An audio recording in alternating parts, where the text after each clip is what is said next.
Ahmedabad airport પરથી પકડાયું છે 7 કરોડનું ડ્રગ્સ, જ્યાં વેક્યુમ કરેલા 10 હાઇડ્રોનિક વીડ ડ્રગ્સના પેકેટ જપ્ત થયા છે। આ હાઇડ્રોફોનિક વીડ તે પેકેટ બેંકોકથી આવેલા પ્રવાસી પાસેથી મોટી માત્રામાં મળી આવ્યા। પાછલા એક અઠવાડિયામાં આ બીજો કિસ્સો સામે આવ્યો છે। મુસ્તાક અહેમદ ઉમર ભટ્ટી નામનું આ પેસેન્જર ડ્રગ્સ સાથે ઝડપાઈ ગયો। અગાઉ થાઇલેન્ડથી આવેલી મહિલા ડ્રગ્સ સાથે ઝડપાઈ હતી અને ફરી એકવાર આવો એક કિસ્સો એક જ અઠવાડિયામાં સામે આવ્યો છે। વધુ વિગતે વાત કરવા જોડાઈ રહ્યા છે ટીવી 9 સંવાદદાતા સચિન પાટીલ। સચિન, એક બાદ એક આ વીડનો જથ્થો ઝડપાયો છે। આ હાલ જે જથ્થો ઝડપાયો છે, શું વધુ વિગતો મળી રહી છે તેને લઈને?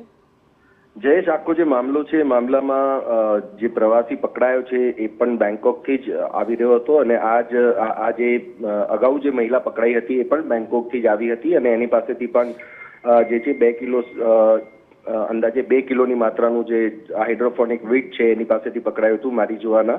અને આ જે પેસેન્જર છે એની પાસેથી પણ 7 કરોડનું જે આ જે ડ્રગ્સ છે ડ્રગ્સ પકડાયું છે, જે પ્રતિબંધિત છે અને વેક્યુમ કરીને લાવવામાં આવ્યું હતું। અગાઉ પણ જે ડ્રગ્સ લાવવામાં આવ્યું હતું એ પણ આ જ રીતે સામાનમાં સંતાડીને લાવવામાં આવ્યું હતું કે જેથી કોઈને ખ્યાલ ના આવે। પરંતુ જે પ્રકારે ડ્રગ્સની હેરાફેરીનો મામલો સામે આવી રહ્યો છે, કસ્ટમ વિભાગથી માંડીને એર ઇન્ટેલિજન્સ યુનિટ બધા જ જે છે અત્યારે એલર્ટ છે અને આ પ્રકારના જે પણ શંકાસ્પદ પ્રવાસીઓ છે એમને ચેક કરવામાં આવી રહ્યા છે અને એમાં આ પ્રકારની જે બાબતો સામે આવી રહી છે।